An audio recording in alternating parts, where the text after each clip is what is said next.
Subscribe કરો એ હૈ news India ચેનલને, પછી યુટ્યુબ એપ પર બેલ આઇકોનનું બટન દબાવો અને નિહાળો એ હૈ ન્યૂઝ ઇન્ડિયા ચેનલ.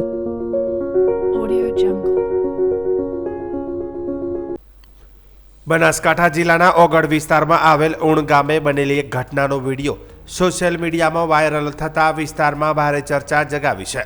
મળતી માહિતી મુજબ ઉણ ગામમાં ચૌધરી સમાજના ટોળા દ્વારા હુમલો કરવામાં આવ્યો હોવાનો આક્ષેપ સામે આવ્યો છે. વિડીયો વાયરલ થતાં લોકોમાં આક્રોશ અને ચિંતા બંને જોવા મળી રહ્યા છે.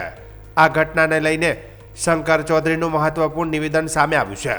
પાટણ જિલ્લાના રાધનપુર તાલુકાના હમીરપુરા ગામે યોજાયેલા એક કાર્યક્રમ દરમિયાન તેમણે આ મુદ્દે ખુલ્લેઆમ વાત કરી હતી. તેમણે ટોળાશાહી સામે કડક શબ્દોમાં વિરોધ નોંધાવ્યો અને યુવાનોને સમજદારીથી વર્તવાની અપીલ કરી હતી. શંકર ચૌધરીએ જણાવ્યું કે ટોળાનો ભાગ બનીને કોઈ સમજણ વગરનું શું કરો છો અને કોના માટે કરો છો તેની ખબર ન હોવા છતાં તેમાં જોડાવું તે મૂર્ખતા છે. હું તેને માત્ર મૂર્ખતા જ કહું છું. સાચી શૂરવીરતા એ છે કે માણસ સિંહ જેવી હિંમત રાખે, મક્કમ નિર્ણય કરે અને ઘણી વખત સંઘર્ષ કર્યા વગર પણ સકારાત્મક પરિણામ લાવે. તેમણે વધુમાં કહ્યું કે ટોળામાં જોડાઈને કોઈને નુકસાન પહોંચાડવું એ શૂરવીરતા નથી, પરંતુ કાયરતા છે. નવી પેઢીને સંદેશ આપતા તેમણે ઉમેર્યું કે યુવાનોને સમયસર સાચું ખોટું સમજશે તો ભવિષ્યમાં મોટી મુશ્કેલીઓથી બચી શકશે. અંતમાં તેમણે જણાવ્યું કે આવનાર સમયમાં તમને થોડાક દિવસો, થોડાક મહિના કે 2 મહિનામાં જ ખબર પડી જશે. જેટલી વહેલી સમજણ આવે એટલું સારું. મેં મારી જવાબદારી નિભાવવાની કોશિશ કરી છે તેમ જણાવ્યું હતું. ટોળાનો ભાગ બનીને સમજણ ન હોય, ખબર ના હોય, કોના માટે કરો છો, શું કરો છો, કોણે પ્લાનિંગ કર્યું, શું કર્યું, કઈ ખબર ના હોય તો પણ એનો ભાગ બની જવું, એને મૂર્ખતા સિવાય હું કઈ સમજતો નથી. એને માત્ર ને માત્ર મૂર્ખતા કહું છું.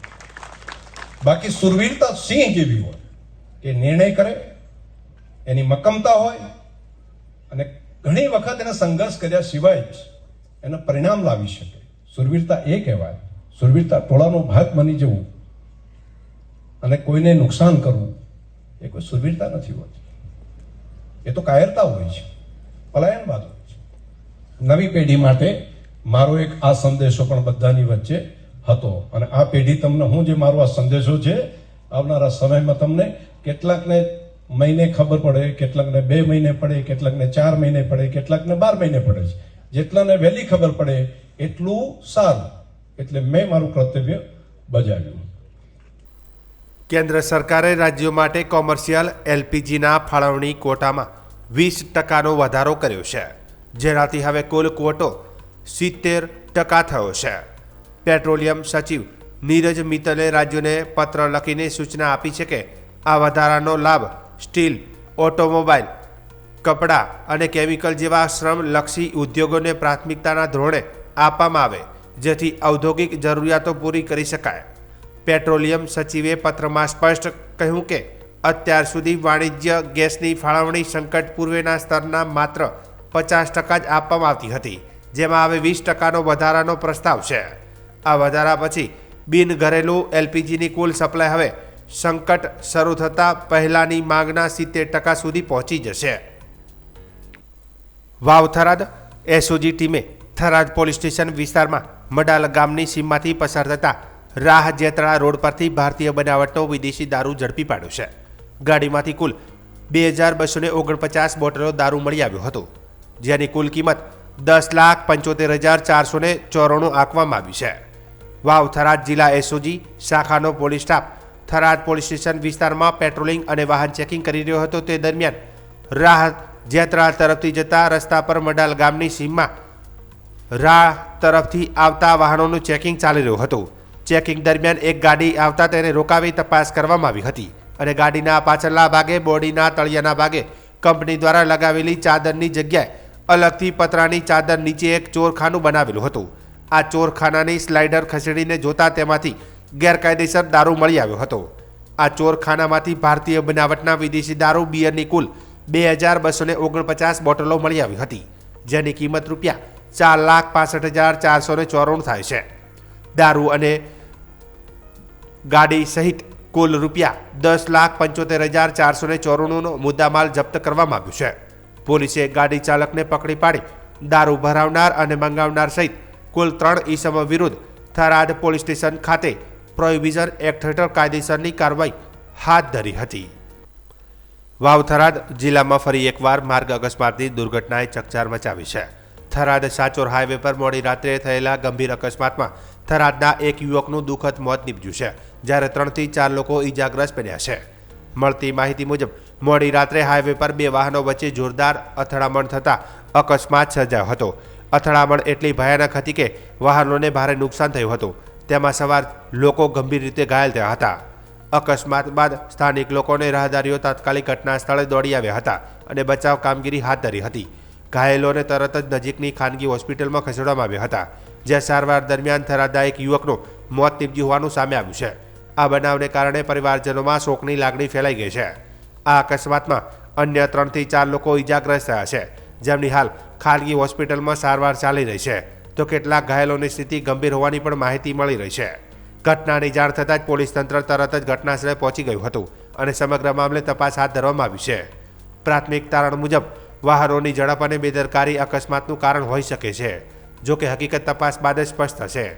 પોલીસ દ્વારા વાહન ચાલકોને સાવચેતીપૂર્વક ડ્રાઇવિંગ કરવાની અને ટ્રાફિક નિયમોનું પાલન કરવાની અપીલ કરવામાં આવી છે, જેથી આવી દુર્ઘટનાઓ ટાળી શકાય.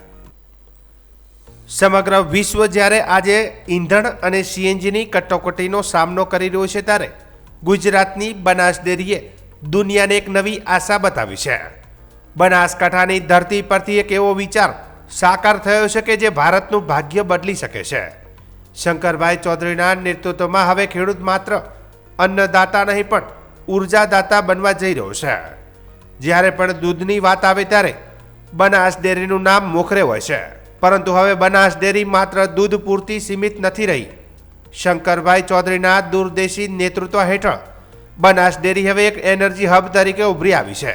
અહીં છાણમાંથી બાયો સીએનજી બનાવવાનો સફળ પ્રયોગ માત્ર પ્રયોગ નથી રહ્યો, પણ એક આર્થિક ક્રાંતિ બની ગયો છે. શંકરભાઈ ચૌધરીનું માનવું છે કે જો ભારતના દરેક ગામડાઓમાં આ પ્રકારનો બાયો સીએનજી પ્લાન્ટ કાર્યરત થાય તો ભારતને વિદેશોમાંથી આવતા મોંઘા ઈંધણ પર નિર્ભર રહેવાની જરૂર નહીં પડે. આ મોડલથી ખેડૂતોને વધારાની આવક મળશે અને પર્યાવરણનું પણ જતન થશે. એલએનજીના વિસલ અહીંયા પહોંચે એના માટે દેશની સરકાર ખૂબ કાર્યરત છે, પરંતુ આત્મનિર્ભર થવા માટે પણ દેશના પ્રધાનમંત્રી મોદીજીએ જે મંત્ર આપ્યો હતો, બનાસના ખેડૂતોએ ગાયના ગોબરમાંથી ગાડીઓ ચાલી શકે તે પ્રમાણનો ગેસ જેનું પ્યુરિફિકેશન કરીને સીએનજીમાં રૂપાંતર કરી અને ગાડીઓમાં વ્હીકલમાં ગેસ ભરી અને ગાડીઓ ચાલી શકે તેવી વ્યવસ્થા કરાવરાવી છે, જેના કારણે હજારોની સંખ્યામાં ગાડીઓ અહીંયાથી ગેસ ભરાવી અને પોતાનું કામ ચલાવી રહ્યા છે. આત્મનિર્ભરતા એ સમયની માંગ છે. વિશ્વની અંદર સીએનજીની કટોકટી બાયોગેસથી કેટલો મદદરૂપ અનેક રીતે થઈ શકે. મેં મારું માનવું છે કે એકલા બનાસકાંઠા જિલ્લાની અંદર 450 આવા કમ્પ્રેસ બાયો સીએનજી ગેસ બનાવી શકાય અને પ્રતિ વર્ષ 3.5 lakh metric ton bio CNG purification કરીને એ વ્હીકલ સુધી પહોંચાડી શકાય.